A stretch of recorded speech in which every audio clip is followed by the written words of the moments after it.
as it turns out, Jehovah's Witnesses now allow beards in their religion. It's a big deal. If you know nothing about Jehovah's Witnesses, let me just explain. Jehovah's Witnesses have banned beards since the very beginning, okay? Now, let me tell you why. 1916, Halloween night, Charles Taze Russell dies. He had a big, bushy beard, right? And he had set up this big organization under him that he called the Bible Students.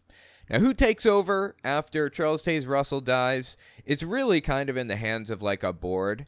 But Joseph Rutherford, a judge at the time, and a lawyer, obviously, was vying for first place until he finally did effectively a hostile takeover of the religion. Took all of its properties, seized everything that it owned, tried to force the history of Charles Taze Russell out of the religion. He even renamed the religion from the Bible Students to Jehovah's Witnesses. He didn't want any ties or associations to Charles Taze Russell. So, what's the very next thing he does after renaming it from the Bible Students to Jehovah's Witnesses? Well, he bans beards, of course, because his predecessor had a big bushy beard.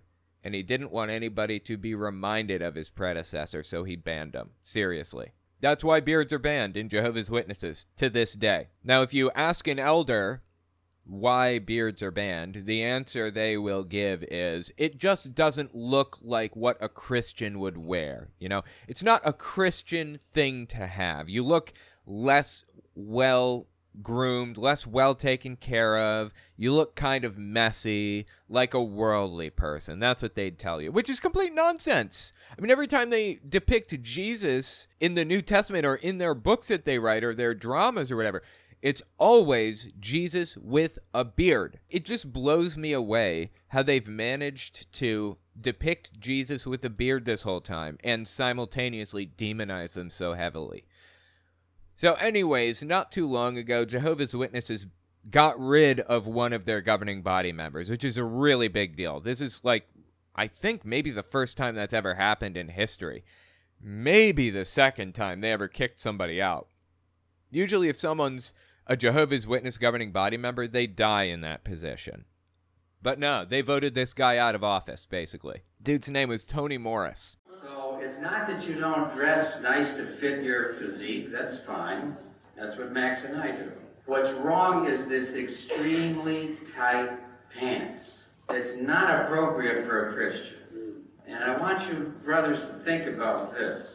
Do you remember that many homosexuals are in the clothing industry and doing the designing? Don't you know they love it when you're wearing tight pants? Oh yeah, you chuckle. I don't think it's funny. I think it's disgusting. He was just awful. Anyway, after Tony Morris left, they started making a ton of changes. Change after change after change. People can apparently wear beards now. We're going to listen to this video where they talk about it. People don't have to report their time anymore to the elder unless they're like a pioneer or something. There are a bunch of changes taking place, and it's a big deal. So let's talk about the beard thing, shall we? This is Governing Body Update number 8, 2023. It was released December 15th, 2023. Quick interjection, this won't take long. I just want to say, if you want to support my channel, the best way you can do it is by watching this video to the end, or at least watching a little bit longer than you would have otherwise. YouTube's recommendation algorithm works off of watch time. You can also subscribe to the channel, like the video, and check out my Patreon. Link is in the description for that. Alright, back to the video. This is where I think it starts, is right here, this whole beard part. They go into it like a historical thing. They're going to tell us like that Jesus had a beard, okay? Check this out.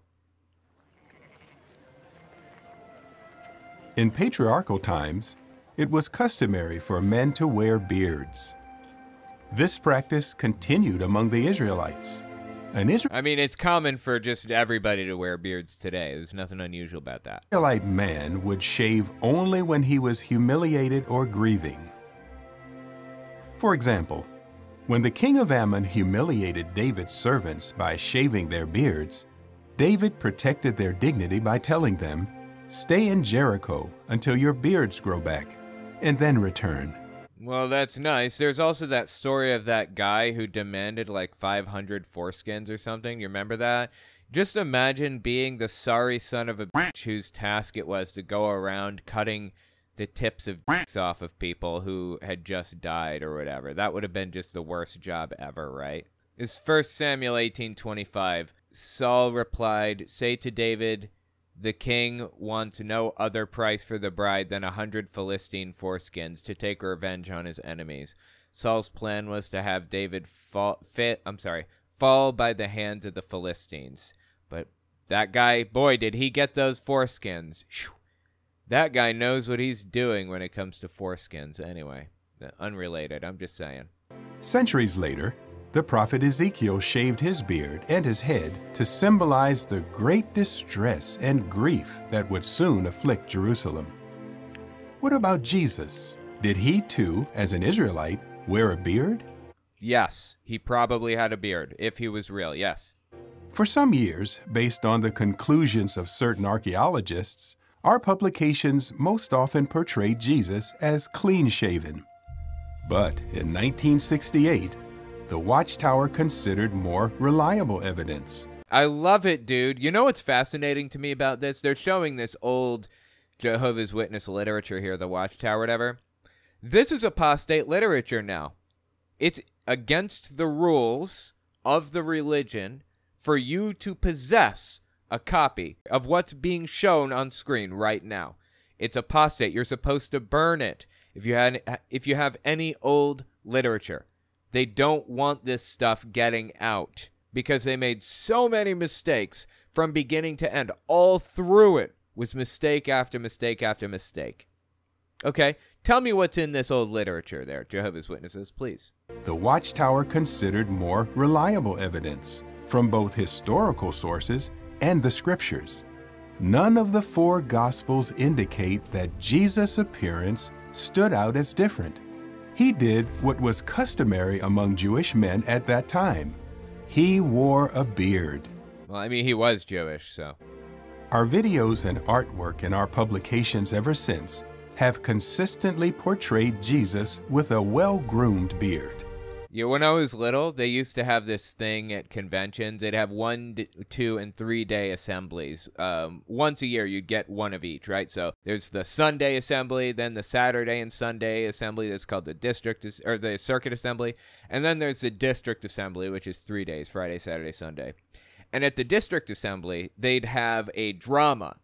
I think they just show videos now instead of dramas, but it was basically a pre-recorded tape where they did a table read with these voice actors up there in like the highest echelons of Bethel or whatever. And then they'd record all of this, they put it on tape, and they would have Jehovah's Witnesses not recite the lines. They didn't even have to learn any lines. They would have them react to the lines being spoken. If it called for somebody being mad, they'd put their hands on their hips like this, and their mouths wouldn't even move. The tape would just tell them, tell the audience what these people were supposed to be saying. Seriously. Anyways, every time these dramas took place, every time, if there was a beard, which is any time there was a man, it was a glue-on. And it's like, how do you justify having a glue-on beard? Really? These people had beards back then. How do you justify not having one now? The real answer is Joseph Rutherford didn't like Charles Taze Russell. Bottom line. That's it. They had to find some ridiculous rationalization to explain it away. I love it to death. Okay, let's continue here. By the time the Christian congregation was established, the Romans had adopted the practice of shaving. Who's this supposed to be? Is this supposed to be like Pontius Pilate and Paul? I don't know. Shaving. Were Jewish Christians then expected to shave? Or were Gentile Christians expected to grow beards in order to blend in with their Jewish brothers? Ooh, that's actually a really interesting question. There was a big split in the early church. Should Gentiles and, how do Gentiles and Jews get along? The answer is, in the early church, there was a lot of push against them. Should we be following the old law or not? And the answer was, Paul said, we should not be following the old law. We should not be avoiding pork and avoiding cotton and linen blends and the whole 9 yards. We shouldn't be living the old law as Christians. Now, if you want to live the old law, you can, but you have to live the entire law, not just some of it. If you decide that you don't want to eat pork, then you have to get circumcised. And if you get circumcised, you have to follow all the other 613 commandments, all of them. That was Paul's way of basically discouraging people from following those commandments. He's trying to get people to just live life like Christians rather than Jews. It was a struggle. Evidently not. Since the scriptures neither command true worshipers to grow a beard, nor command them to shave, this was a matter of personal decision. Which makes it that much more fascinating that Jehovah's Witnesses banned it, right? In the late 19th and early 20th centuries, beards were common even among the Bible students, as seen in these photos of Pilgrim Brothers who traveled for the organization. As I mentioned, Bible students was the name of the early church, pre-1933, I think it was. That's when it was renamed Jehovah's Witnesses. 1931 is when it was renamed from the Bible students to Jehovah's Witnesses at the behest of Joseph Rutherford, who I believe in 1928 had a mansion built for the Bible characters, Abraham, Isaac, Jacob, so on and so forth. And he just stayed in it, you know, to keep it warm for him, that kind of thing. After, of course, doing a hostile takeover of all their properties. Dude, Joseph Rutherford is a complete scumbag, man. Seriously. He was an awful guy, but that's neither here nor there. Point is, Bible students had beards. Okay, go on. Pilgrim Brothers who traveled for the organization. Brother Russell, too, wore a beard. One newspaper editor called him a well-groomed minister. That's the guy that Rutherford wanted everyone to forget, basically. He said, "It had never occurred to me he was any different from thousands of other preachers. His soft, white flowing beard is the beard of a patriarch, a father. It gives you confidence." Okay, that's a really weird thing to say, but whatever. Soon after World War I, shaving enjoyed a resurgence in popularity. In 1919, when this photo of the... Oh, right there, bottom right, Joseph Rutherford. I picked him right out. He's this guy right here, Joseph Rutherford. Boom. Again, he was a judge, and he stole the religion right out from under them, like everybody else. After Charles Hayes Russell died, this guy stole everything else. It's crazy. Okay, let's keep listening. Pilgrims was taken, most did not have a beard. Therefore, although our publications said little about the subject at the time, very few brothers grew beards. Starting in the 1960s, in many lands, beards became associated with those who were rebelling against established authority. Where that was the case, most men, both witnesses and non-witnesses, chose to shave. Because complete nonsense. Beards were banned before the 70s. Chose to shave. Because of the negative connotations associated with wearing a beard, most brothers who wore a beard did not serve as ministerial servants, elders, or in other appointed positions. Right, so having a beard meant you were limited in what you were allowed to do. As a member of the organization, despite the fact that you're baptized, despite the fact that you could be getting, 15, 20, 30, even 40 or 50 hours a month in field service knocking on doors, despite all of that. It doesn't matter. You have a beard, so you're not allowed to have what they call privileges, which means doing administrative work for the organization, carrying microphones, setting up the sound system in the first place, organizing and taking the magazine, like accepting the package of the magazines and putting them in their proper slots, holding judicial committees, shepherding the flock, becoming a ministerial servant, organizing service, and blah, blah, blah, all that other stuff. You're not allowed to do any of it. At best, you're allowed to be a vanilla, normal member of the congregation and nothing more. Just like women, for example. You can be exactly as active as women can be. That's it.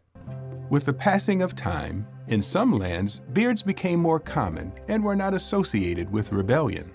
In those places, some brothers with beards were appointed as ministerial servants and elders. In recent times, the wearing of a beard has become common in many more lands. So, how should we view a brother who chooses to grow a beard today? The video ended with an intriguing question. How should we view a brother who chooses to grow a beard today? Now, this guy is extremely influential. He is one of, I think 9 people now who is capable of snapping his fingers and making it so that I can talk to my mom again. Making it so everybody can talk to everybody else. There's no more shunning. Doesn't exist in the organization anymore. He could do that if he chose. He could say, God told me. I got a message from God himself, and he said, it's okay if we want to talk to our disfellowship family members. You know why Russia banned Jehovah's Witnesses? It labeled Jehovah's Witnesses an extremist organization because Jehovah's Witnesses called non-Jehovah's Witnesses who have left, like me, for example, mentally diseased. Accurately identified Jehovah's Witnesses as extremists. Now, I don't think they should be banned. That's a whole different subject for another day. But the point is, he's one of those people. That's how powerful he is. Okay? Now, keep listening to what he says here. The governing body has asked me to read the following announcement. He is one of the governing body members, Stephen Lett. A number of branch offices around the world have written to us indicating that there continue to be questions about whether or not it is proper for a brother in an appointed position to wear a beard. They're getting questions about this? Who's giving them these questions? These are questions that the governing body's been getting for 50 years or more. Now they're caving to pressure. Now they're rethinking their policy. Oh, we're getting so many questions. We might as well rethink the policy. No, come on. Something new happened. Like, for example, Tony Morris being kicked out of the governing body. Just knocking that one around. After prayerful consideration, the governing body has concluded that there is a need to clarify this matter. The governing body does not have an issue with brothers wearing beards. This is a big f***ing deal, what we're listening to right now. Seriously. Why not? Because the scriptures do not condemn the wearing of beards. And you're just realizing this? Furthermore, as time has passed, we have noted that in many lands, it is acceptable for men who hold responsible positions in business and government to wear beards. Thus, whether a brother wears a beard is a personal decision. Isn't that interesting? Suddenly, out of nowhere, they're okay with this. You know, this is a little thing. Like, who cares, right? But there are some serious life-altering decisions that they have gone back on and changed over and over and over again. Let me give you an example. In the 1960s, I think, or the 70s, I don't remember which, the governing body was torn on whether or not organ donation was okay. Are you allowed to receive a kidney from somebody if you need a kidney, if yours is dead, or pretty close to it? Governing body used to say it's unacceptable because kidneys necessarily contain blood, and the Bible has that thing about not eating blood. In the Old Testament, I mean, not that we live by the Old Testament today. I think Jesus fulfilled the Old Testament when he came, but okay. I don't think that we're eating blood either when we're putting a kidney inside of ourselves. And number 3, I don't think God ever demanded a human sacrifice as part of worship. I think he's perfectly A-okay with his people surviving. Abraham and Isaac, God ordered human sacrificing. Beta Ray, that's a good point. I appreciate that point. 3 times in human history, I'll mention it since Beta Ray brought this up. 3 times in history, God demanded a human sacrifice. 1, Abraham and Isaac, but he never went through with that. He canceled it at the last moment, gave him a goat to sacrifice. 2, Jesus. But Jesus wasn't really human when you think about it, right? I guess he was God in human form in some people's eyes. In Jehovah's Witnesses' eyes, he was just the Son of God. So I suppose in that one case, he ordered a human sacrifice. Number 3, a guy named Jephthah, Old Testament. He said, God, if you help me win this war, I will sacrifice the very first thing that comes out to greet me when I get home from the war. Lo and behold, it was Jephthah's daughter that came out. Now, people claim that this was God demanding human sacrifice because God, being omnipotent and omniscient, knew it would be the daughter coming out of the house to greet him. So, sure enough, Jephthah sent his daughter into the mountains for a while to prepare herself for sacrifice. I assume that means get it on with every man and woman that she could possibly get her hands on. Who knows? And then a couple months later, she was sacrificed to God. Those are the only instances of God requiring human sacrifice. It was not a regular part of worship. It was an extremely situation-specific event, and it only happened a handful of times. So anyway, but either way, they said kidney transplants, liver transplants, just organ donation in any way is forbidden, period. And then within a few years, they changed it just like that. Boom, suddenly organ donation is acceptable. You're allowed to do it. And then they changed it again. You weren't allowed to do it. And again, you were allowed to do it. It was just flip-flop, flip-flop, flip-flop. So here we are now with this small thing. But they're getting new light, which has led them to completely reverse course on a long-standing policy that's been in place for, God, how many years? I think since the 1930s. So almost 100 years, I would say, is how long this has been in effect, this rule. And they're just now getting around to changing it. I guess Jehovah didn't have anything better to tell him than this one. Okay, cool. I'll take a win where I can get it. Is a personal decision. A brother's qualifications to serve as an elder or ministerial servant are based on his spirituality, not on whether he chooses to wear a beard. This direction also applies to special full-time servants at Bethel and those in the field, including special pioneers, missionaries, and circuit overseers. What that means, if you're not a Jehovah's Witness, is the highest of the highest echelon of their society doesn't have to wear. Like the holiest of the holy are not required to shave. People from Bethel, the governing body members themselves, presumably, everybody across the board is allowed to have a beard if they choose.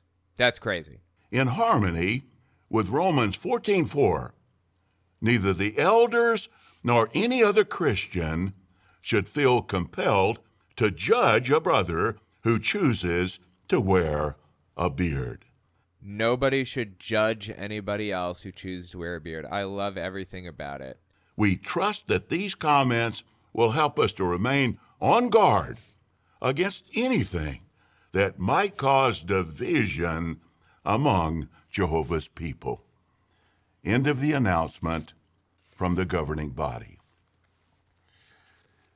This direction, however, may raise some questions. Yeah, a couple, yeah. I find it so fascinating that they kicked Tony Morris out a few months ago, and everything is changing, like everything. Oh my God. They're allowed to have beards now. I mean, what the hell else changed since Tony Morris left? They don't have to count service time anymore. Okay, here are some of the questions Jehovah's Witnesses have about this. Go on. This direction, however, may raise some questions. For example, here's one. Why is the governing body providing this direction at this time? Yes, thank you. Why didn't you provide this direction, quote unquote, 100 years ago? Well, as recorded at 1 Corinthians 7:31, the Apostle Paul was inspired to write, "The scene of this world is changing." Okay. I don't know what that means. What are you trying to get? The scene of this world is changing. Sure.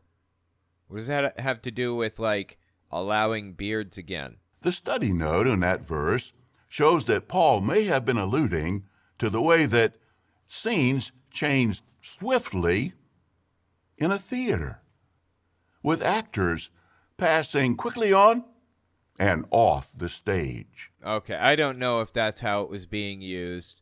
Let me tell you something, though. As far as Jehovah's Witnesses go and the way that they interpret the Bible or whatever, the Bible is an extremely complex thing to interpret, and you really need to understand the entirety of the paragraph, the chapter, the entire book that you're reading to correctly understand what's being communicated at that moment. So you digging into a word-for-word understanding of what was being said is nearly useless. This guy's saying something about it's changing, which means that it's like a scene or a play. He has no idea what it means. We need to talk to a biblical scholar to understand that. But okay, he fancies himself a biblical scholar. You know why? Because he hears the voice of God, unlike the other millions of people in the religion. So, okay. Go ahead, listener to the voice of God, lay it on me.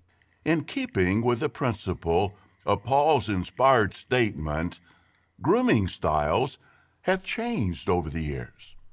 For example, more and more beards are worn by men in responsible positions who project a respectable appearance. Sure. So is he saying that the culture changed? Not really. The culture is the same now around beard wearing as it's ever been. People wear beards or they don't. Here's another question.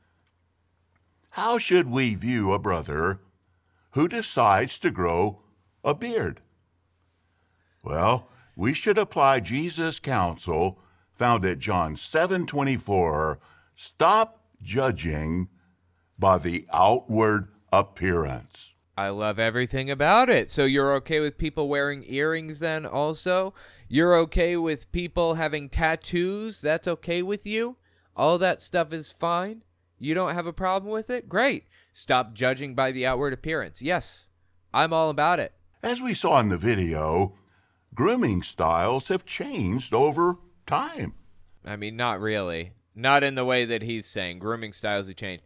He's implying here that it used to be a bad thing to wear a beard. You used to be a scumbag if you had a beard. At no point in time, in the past 200 years, has that ever been the case. You were a scumbag if you had a beard, or you gave an air of scumbaggery. That's just nonsense. Not all of such changes are bad. To illustrate, none of us would likely choose to dress and groom ourselves as people did in Bible times, nor even as people did a century ago. You know what I find fascinating about this whole thing? The fact that Jehovah's Witnesses are beholden to society and to culture as a whole. They are adapting their lives, their worldviews, their personalities, their everythings to society today. That's fascinating. Seriously. Don't they talk non-stop about not doing that? In fact, most choose to follow the styles that are prevalent now, not those from decades past. Generally speaking, it's not bad or wrong to dress and groom ourselves as people in our community commonly do, as long as that style does not violate Bible principles. And how do you know if it violates Bible principles? What does that even mean? The Bible is a large book, really 66 books, written over millennia by dozens of different authors of varying levels of wealth and social status. with varying opinions, moral opinions on this thing or that thing or whatever. If you have a position, you can back that position up by finding a verse in the Bible to back it up with. It's impossible to not cherry pick the Bible. And here he sits telling me he's going to find the verses or the styles that do not conflict with Bible verses. Good luck on that one. Not violate Bible principles. We always want to be sure that our appearance reflects cleanliness, modesty, and soundness of mind. Somebody asks aptly, does he use this voice in the bedroom? That's a good question. Does he use this in the bedroom? I tell you this much, I knew a Jehovah's Witness couple that used to flip on the old Kingdom Melodies while they got it on so that they could include Jehovah in the equation. So I imagine if he does use this voice, he's probably doing it to the beat of Kingdom Melodies. Here's another question. How can we promote unity in light of this direction? You could tell everybody to grow a beard. It's now a command by the governing body or whatever. That's kind of what Paul did. If you follow one part of the law, you have to follow the whole law. That's what he said. Well, after viewing this program, some might have to contend with strong feelings. For example, some might feel as though they've been vindicated, saying, in effect, this is what I've been saying for a long time. This proves that I was right all along. Okay, sure. I mean, the Bible doesn't say that beards are wrong. This is entirely because Joseph Rutherford didn't want people to be reminded of his predecessor, Charles Taze Russell. That's it. So, yeah, I guess you could say this is a proof of vindication for some people, sure. Others might feel disappointed, saying, in effect, they wasted their life. I supported the policy about grooming for all those years. Now, I feel let down. But is either reaction appropriate? Appropriate? What does appropriate mean exactly? I mean, people are going to feel that way. He's trying to head it off at the pass, I guess. Not really. Note what the Apostle Paul was inspired to write at 1 Corinthians chapter 1 and verse number 10. Okay, just a little cultural context at the time. Paul didn't ever meet Jesus, didn't know him, didn't know anything about him. I think he knew a total of 2 or 3 stories about Jesus. At some point, I believe Paul met some of Jesus' apostles personally. That was way later. Paul didn't become a Christian until like 4 years after Jesus had already died, right? And Paul went on to effectively found the Christian church. So what did Paul know? All he really knew was what Christian culture was at the time, and that's it.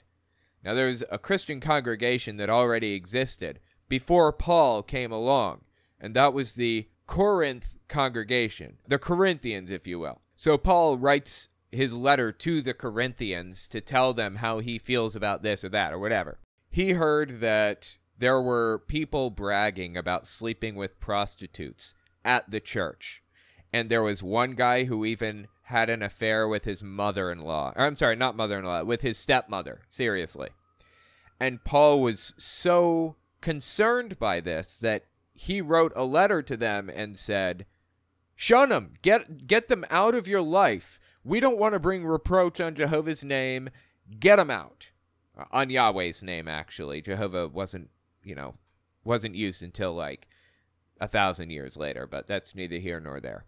In his second letter to the Corinthian congregation, he apologized after being chastised by the Corinthians for his harsh tone. And he said, you know what, guys? I'm sorry. You're absolutely right. That was too far. You should accept them in and allow them to be a part of your life. It's not right to shun somebody like that. So this is the first letter that he wrote to the Corinthian congregation, where he's about to lay it on the line and tell them that they're doing everything wrong, basically, and that there are people, sleeping with their stepmothers or whatever. Now I urge you, brothers, through the name of our Lord Jesus Christ, that you should all speak in agreement, and that there should be no divisions among you, but that you may be completely united in the same mind and in the same line of thought.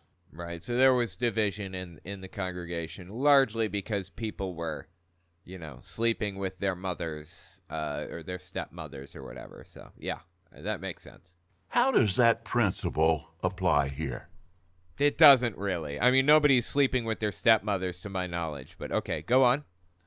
Well, if we've been promoting our own opinion on this subject, contradicting the guidance from the organization, have we been promoting unity? Have we helped the Brotherhood to be completely united in the same line of thought? Okay, so now he's saying, look, you're not vindicated because this is our decision. We chose to do this because we got the message from God. Now, if you think that you got the message first, you're wrong. You are causing divisions, and you should clamp it if you know what's good for you. That's basically what he's saying here. God, I just love watching Jehovah's Witnesses eat each other alive. Aside from that, I love watching them change their policies like this. This is a really big deal. So let me know what you think about this policy change in the comments. I am honestly blown away. I had no idea this happened until now. Tell me what you think.